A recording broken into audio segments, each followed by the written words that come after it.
Hi Virgo, welcome. So tingnan natin kung ano yung mensahe sa'yo. So be open-minded, hindi halos lahat makaresonate. So tingnan natin kung ano naghihintay sa'yo sa October 23.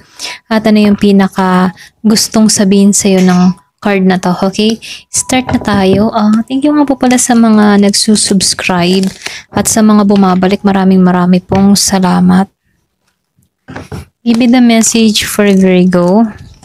Ano yung mensahe sa'yo?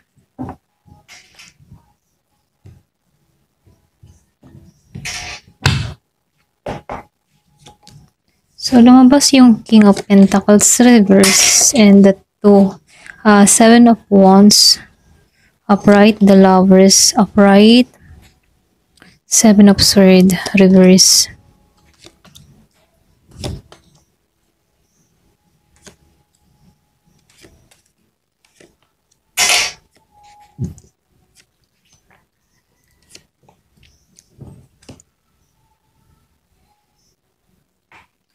So, dito Virgo, no? Nakikitaan ko dito yung October 23. Lumalabas dito yung pagsubok. Meron akong nakikita dito pagsubok sa stability, sa kaperahan, or maging sa relasyon, ano? Dahil lumabas yung King of Pentacles dito and Seven of Wands upright and the Six of the Lovers, ano? Ayan, pasensya na, no? King of Pentacles reverse, Seven of Wands upright and the Lovers. So, nakikitaan ko dito, no? Ito yung energy ng kawalan ng control or disconnection sa isang tao or sitwasyon, okay? Maaring nagiging stubborn o prideful or may ego, okay? Dahil lumabas yung Seven of Wands dito, okay? Nakikitaan ko dito, nagpapakita ito na lumalaban ka. Hindi mo hinahayaan basta kang matalo ng emosyon or sitwasyon, okay? So, dito sa The Lovers upright, nakikitaan ko dito na pagdating sa puso, ito yung malalim na koneksyon. Maaaring soulmate mo o relasyon ito na sinusubok ngayon ng katatagan, okay? So, meron ditong tunay na pagmamahal. Kaya lang, sinusubok, okay? So, dito, ito yung tamang desisyon para sa katapatan, okay? So, lumabas yung Seven of Swords dito. Naka-reverse siya and sinabayan siya ng Knight of Swords upright and the Page of Wands reverse, ano. So, nakikitaan ko dito, no. Ito yung magandang kombinasyon kasi lumabas yung Seven of Swords na naka-reverse. Nakikitaan ko dito merong pag-amin o katotohanang lumalabas, okay.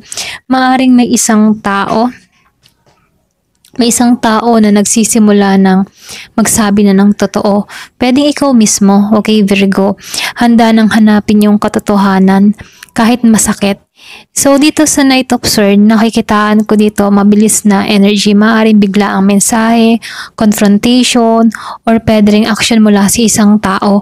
Dahil lumabas yung Page of Wands sa reverse, ano, nakikitaan ko dito na yung bang tipo na ito yung nagsasabi na huwag ka agad na sumugod ng padalos-dalos, okay? So, magandang marinig mo muna yung totoo pero kailangan mo pa rin mag-ingat sa impulsive na desisyon mo. So, lumabas dito yung Four of Swords reverse and the King of Cups reverse and the Queen of Cups reverse. Okay, so nakikitaan ko dito, no, ito yung emotion na super intense, okay? Dahil lumabas yung Four of Swords reverse and the King of Swords reverse dito, and dito, okay, and Queen of Cups reverse dito, no? So nakikitaan ko dito na nagpapakita ng emotional imbalance na kung saan, no, maaring pareho kayong sensitive, pareho kayong defensive, or kulang kayo sa emotional na control, okay? So, kung may relasyon ka, pareho kayo ay nasaktan, pero hindi alam kung paano ibalik yung dati, okay? So, yung mensahe dito sa'yo, wag mo munang ipilitin or pwede rin obserbahan mo muna yung sitwasyon o hayaang humupa yung emosyon, okay? So, lumabas yung Six of Cups reverse dito.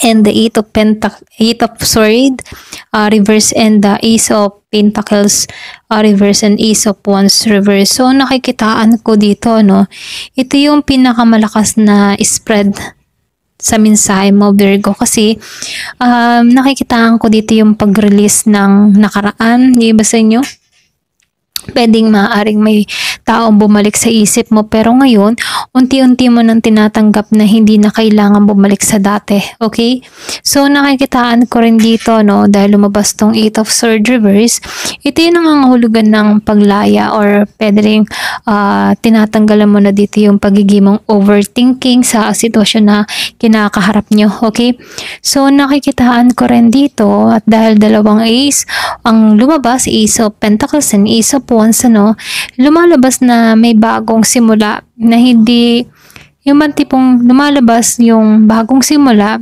na hindi pa lumalabas dahil kailangan mo munang ayusin yung foundation mo. Okay, so dito yung pinakamensahe sa'yo, hindi pa ito yung oras ng bagong proyekto o relasyon kung hindi pa healed yung puso mo. Okay, so kapag natutunan mo na dito na hayaan ang mga bagay na hindi na makontrol, doon lalabas yung tunay na opportunity. Okay, so dito, no, yung overall energy or pinakamensahe sa'yo, no, nakikita ko dito na itong October 23, Virgo, tinuturo ng mga barahan na minsan ang pagmamahal ay hindi lang pakiramdam. Okay, so dito ito'y pagpili ng katotohanan kahit ba mahirap. Okay, ikaw yung gigising dito, or pwedeng ginising ka dito pagdating sa emotion mo.